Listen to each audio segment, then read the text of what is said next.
Hello everyone, कैसे हैं आप सब और क्या हाल समाचार हैं आपके। देखिए, एक बिग क्वेश्चन ऑलवेज आता है, सलमान खान शादी कब करेगा। वैसे ही एक सवाल हर इंडियन के दिमाग में आता है, रेंट के घर में रहें या अपना घर खरीद लें। और इस टॉपिक पर बहुत सारे आर्टिकल, ब्लॉग आपने रीड किए होंगे, बट हमारी वीडियो देखने के बाद लगेगा कि बिल्कुल बच्चों के अंदाज में समझा दिया गया है और आपका डिसीजन आसान हो जाएगा। बट मेरा एक सवाल है आपसे, घर लेना एक एसेट है या लायबिलिटी? कमेंट बॉक्स में बताएं आपकी नजर में क्या है, प्लीज एवरीवन। अब मेरा जवाब है कि मेरी नजर में इन्वेस्टमेंट है, जिसका बहुत ही आसान कैलकुलेशन से मैं प्रूफ कर दूंगा। एक चीज मेरे दादाजी हमेशा कहते थे, पैसा सबके पास होता है, बट पैसा होने के बाद भी बहुत से लोग अपना घर नहीं बना पाते क्योंकि उनकी किस्मत में नहीं होता है। शायद आप भी ऐसे बहुत से लोगों के बारे में जानते होंगे जिनके पास पैसा तो है बट खुद का घर चाहकर भी नहीं बना पाए। अपना घर आते ही एक साथ इतने सारे इमोशन आते हैं कि इंसान सब कुछ भूल जाता है और बस यही सोचता है, जो भी हो, जितनी भी टेंशन हो, घर तो हम अपना ही लेंगे। आप कह रहे होगे, भाई ने तो मेरे दिल की बात कर दी। कोई नहीं, शुरू करते हैं वो मैजिकल कैलकुलेशन जो आपका भाई आपके लिए तैयार किया है। और लास्ट में फिर मेरी बात, वो सबसे ज्यादा जरूरी है, इन कैलकुलेशन से भी ज्यादा, जिससे आप पूरी पिक्चर को अच्छे तरीके से समझ पाएं। क्योंकि सिर्फ कैलकुलेशन ही नहीं होता है, उसके आखिर में होता है प्रॉज एंड कॉन्स। तो मैं मुकुल अग्रवाल आपका आप ही के यूट्यूब चैनल में दिल से स्वागत करता हूं। तो हमने इस कैलकुलेशन में 3 तरह के चार्ट आप लोगों के लिए बनाए हैं। पहला, रेंट वर्सेस ईएमआई। अब रेंट वर्सेस ईएमआई यानी एक इंसान वो जिसके दिमाग में आ रहा है रेंट देना है, एक इंसान वो जिसके दिमाग में आ रहा है ईएमआई करना है। तो अब दोनों की कहानी क्या हो सकती है? उस कहानी में हमने ये देखा कि मान लीजिए किसी प्रॉपर्टी का वर्थ 50 लाख रुपीस है और मान लीजिए कि अगर आप रेंट में जा रहे हैं तो 15,000 रुपए पर मंथ के हिसाब से रेंट बनता है, करेक्ट। अब 15,000 रुपए पर मंथ आपको रेंट देना है अगर रेंट के रूप में रहते हैं तो हर मंथ। अब दूसरे सिनारियो पे आते हैं कि अगर आपको वो प्रॉपर्टी खरीदनी है तो बैंक 80% तक आपको ईएमआई कर देती है। 20% का डाउन पेमेंट करना पड़ता है। 20% के डाउन पेमेंट की वैल्यू अगर हम निकालते हैं 50 लाख से तो वो 10 लाख रुपए लमसम गिरती है। और वहां पर अब जो ये बचा 40 लाख रुपया जो बैंक एज अ ईएमआई आपको दे रही है, उसमें अगर बैंक का रफली हम ईएमआई का देखें 20 साल के हिसाब का, तो 8.6% के हिसाब से निकालते हैं तो 35,000 रुपए पर मंथ की कहानी बनती है जो एज अ ईएमआई जाती है। और यानी अगर आप घर खरीद रहे हैं तो 10 लाख रुपए एक लमसम आपके पास होने और 35,000 रुपए की ईएमआई आपको भरने के लिए तैयार होना। यानी अब एक साइड है आपका 15,000 रुपया दे के रेंट में रहना या 10 लाख के साथ 35,000 की ईएमआई हम भर सकते हैं। अब आता है कि आपको सोचना है क्या अच्छा है। तो एक नजर में मिडिल क्लास फैमिली को लग रहा होगा, भाई 35,000 का लोड कैसे लेंगे और भी पारिवारिक जिम्मेदारी है, 15,000 का रेंट अपना अच्छा है, चलो कोई बात नहीं, कोई बात नहीं, ऐसा ही सोचते हैं। अब आते हैं दूसरे कैलकुलेशन पे। तो डीमेट और ट्रेडिंग अकाउंट का लिंक डिस्क्रिप्शन में है। ट्रेडिंग और इन्वेस्टिंग के लिए डीमेट और ट्रेडिंग होना जरूरी है, तो भाई के लिंक के साथ ओपन कीजिए, लिंक डिस्क्रिप्शन में है। देरी किस बात की, और लोगों को शेयर करके रेफरल भी कमा सकते हैं, जी हाँ।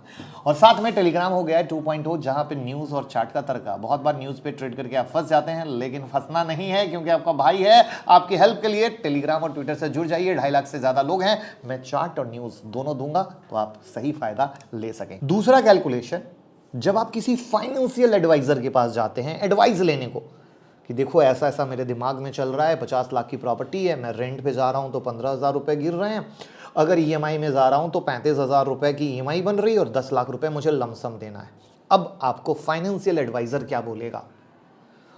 वो बोलेगा, अरे भैया रेंट पे रहो, अब देखो तुम्हारे अगर 15,000 रेंट, 35,000 ईएमआई, बच्चे कितने, 20,000, 20,000 को हर मंथ कर लो इन्वेस्टमेंट, म्यूचुअल फंड में आ जाओ, 10 लाख का लमसम इन्वेस्टमेंट कर दो म्यूचुअल फंड का, 20 साल के बाद सोचो बम्पर रिटर्न, एक लेविस लाइफ, एक बिग कॉर्पस, आप तो दीवाने हो जाओगे। अरे वाह, वो कैलकुलेटर पे डालेगा टक टक टक टक टक, करोड़। अरे नहीं, घर बेकार है, चलो चलते हैं रेंट पे। उन्होंने अपनी ड्यूटी निभा दी एक अल्टरनेटिव रास्ता दिखा के, और आपको एक नजरिए से भौकाल टाइट, रेंट अच्छा, टेंशन फ्री भी, और 20 साल के बाद एक लेविस लाइफ हमारे पॉकेट में रहेगी। आप क्या सोच रहे हैं? आपके साथ ऐसा तो जरूर हुआ होगा, लेकिन कोई नहीं, अब भाई आपका लेके आया है एक फाइनल अप्रोच। सेम कहानी 50 लाख का घर, सेम कहानी ईएमआई और डाउन पेमेंट की, वही 35,000 और वही 10 लाख। अब हम कुछ और सिनारियो को एक्सटेंड करते हैं और रेंट पे आते हैं पहले, कि अगर आप 15,000 रुपए का रेंट दे रहे हो और लगातार रह रहे हो, तो रेंट इंक्रीमेंट मैंने मिनिमम 8% का रखा है, मिनिमम 8% का, जो कि आज के डेट में खूब आराम से 10 से 15% का हो चुका है। लेकिन मैंने एक 8% का, हर चीज़ लोएस्ट, क्योंकि आप कह सकते हो कि मेरे यहाँ 8% है, तो मैंने लोएस्ट रखा है।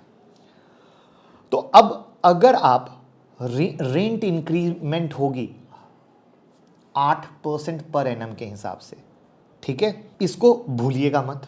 अब हम आते हैं, आपने 10 लाख रुपए का जो लमसम था वो इन्वेस्ट किया है 20 साल के लिए, 12% का मैंने एक मिनिमम रिटर्न पकड़ के चला कि नहीं चलो 20 साल में 12% का तो मरी हालत में आपको रिटर्न मिलेगा, जो आपके फाइनेंशियल एडवाइजर ने आपको बताया था उस हिसाब से।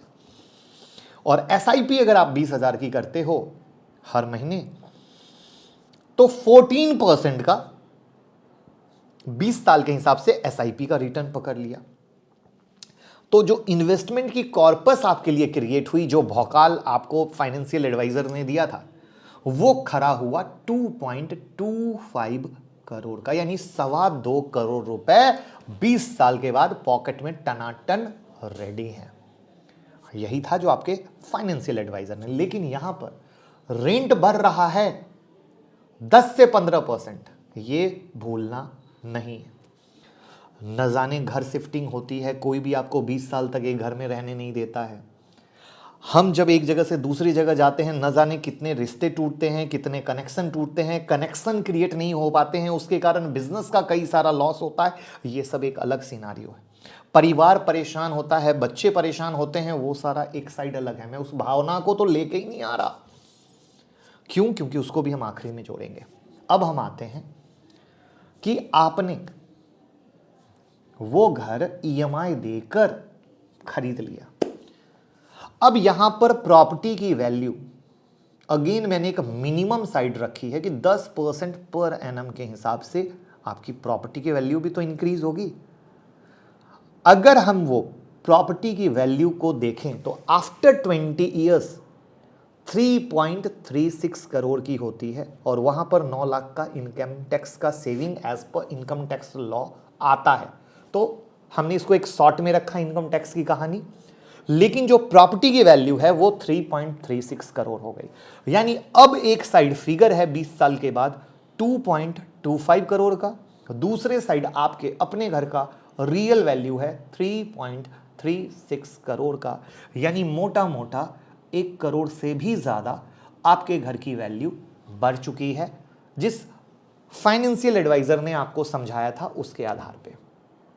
तो यहां पर मैंने एक बेसिक एग्जांपल से आपको बताया कि 50 लाख का घर 20 साल के बाद 3.36 करोड़ का होगा। बट अब आते हैं लाइव एग्जांपल पर। यह बताएं, सच में कोई अच्छा एरिया है जहां आज तो जमीन मिल रही है, बट क्या 20 साल के बाद आपको वहां घर तो भूल जाओ, एक रूम खरीदने को जगह नहीं मिलेगी। क्योंकि 20 साल पहले अगर वो अच्छा एरिया था, डेवलप एरिया था, तो 20 साल के बाद वो कितना आगे होगा। उससे भी प्रैक्टिकल बात बताता हूं 2 एग्जाम्पल के साथ। हमारे महानगर में एक सोसाइटी है, आज से 3 साल पहले 7,000 स्क्वायर फीट फ्लैट मिलता था। फ्लैट घर दोनों पे आऊंगा। आज 14,000 स्क्वायर फीट में सिर्फ 3 साल के बाद पैसे डबल हो गए उस सोसाइटी में जिनका फ्लैट है। अब आता हूं जमीन पे भी, क्योंकि आपको लगता है ना दोनों जरूरी है। महानगर में जमीन 4 साल पहले 8,000 रुपए स्क्वायर फीट रोड पे मिलती थी। अब रोड पे तो भूल जाओ, रोड से 1 किलोमीटर अंदर जाने पर भी जमीन मिलती नहीं है, और प्राइस है 15,000 रुपए स्क्वायर फीट। रोड से 1 किलोमीटर अंदर मिल रही है। रोड वाले की तो प्राइस पूछो ही मत, सीधा 20,000 रुपए स्क्वायर फीट, 25,000 रुपए स्क्वायर फीट, यानी 4 साल में पैसे हो गए 3 गुने। अब हर इंसान अगर घर बनाएगा अगर रोड से बहुत अंदर जाके घर लेता है तो उसको चाहिए एक बाइक, एक कार, जिससे हम तो ट्रेवल करते हैं, हमारे माँ बाप, हमारे बच्चे रोड पे स्कूल लेने आ सकें, कोई सामान लेने आ सकें। इन सब कैलकुलेशन को कोई नहीं बताता कि वहां पे उसके पेट्रोल के खर्चे लगते हैं। अगर 20 साल पहले लिए होते तो रोड पे घर लगता, वो खर्चे बचते। वहां पे लोग आपको क्या कैलकुलेशन देते हैं, घर लोगे तो उसकी एनुअल मेंटेनेंस जाती है, मंथली मेंटेनेंस जाती है, बिल्कुल जाती है। बट ये 20 साल के बाद दोस्त, रोड पे कहां घर मिलता है? 20 साल के बाद वो खर्चे कहां हैं जो आपके लग रहे हैं? यानी कि ये सच है कि घर लेने पर इन्वेस्ट करते हो उसकी वैल्यू बहुत ज़्यादा इंक्रीज होती है, और 20 साल में एरिया या मेन रोड पर तो जगह भी नहीं मिलेगी। आप अपने रिलेटिव से पूछिए, वो आपको ज़रूर बताएंगे कि हम बहुत बिग मिस्टेक किए जो 20 साल पहले घर की ज़मीन नहीं ली, अब तो लेने की हिम्मत भी नहीं कर पाते। यानी एज पर दिस कैलकुलेशन घर लेना बेस्ट है। बट अब यहां पर कुछ कंडीशन है जो ध्यान रखना बहुत ज़्यादा ज़रूरी है, जिसको बोलते हैं सिक्के के दो पहलू। अगर नौकरी या इनकम सस्टेनेबल नहीं है दोस्त, तो रेंट पर रहिए, घर लेने की गलती मत कीजिए। नौकरी में अगर आपको जल्दी जल्दी शहर बदलने पड़ते हैं तो किराए पे रहिए, घर लेने की गलती मत कीजिए, क्योंकि हर इंसान के लिए जो कंडीशन होती है वो बहुत अलग होती है। यहां पर एक इंटरेस्टिंग सवाल आपके दिमाग में आ रहा होगा कि सर ये भी बता दीजिए, घर लें, कमर्शियल रियल एस्टेट में कोई दुकान ले लें, कोई एग्रीकल्चर लैंड ले लें, तो क्या आप ये जानना चाहते हैं? तो कमेंट बॉक्स में बताइए कि हाँ सर, इस पर एक डिटेल वीडियो बनाइए। तो जैसे आज मैंने आपके लिए घर और रेंट की एक बेहतरीन वीडियो आपकी भाषा में बनाई है, आपको वो दूसरी वीडियो बिल्कुल ही उसी आसान भाषा में दूंगा। बट आई होप, उम्मीद करता हूं आज की वीडियो से क्लियर हो गया होगा कि रेंट पर जाएं या घर पर। फिर भी अगर आपके दिमाग में कुछ सवाल हो तो कमेंट बॉक्स में ज़रूर बताइएगा, और वीडियो को लाइक कमेंट शेयर करके इतना शेयर कीजिए जिससे हर घर लोग समझ सकें कि ये बिल्कुल आसान है, और प्यार देते रहिए। Thank you so much.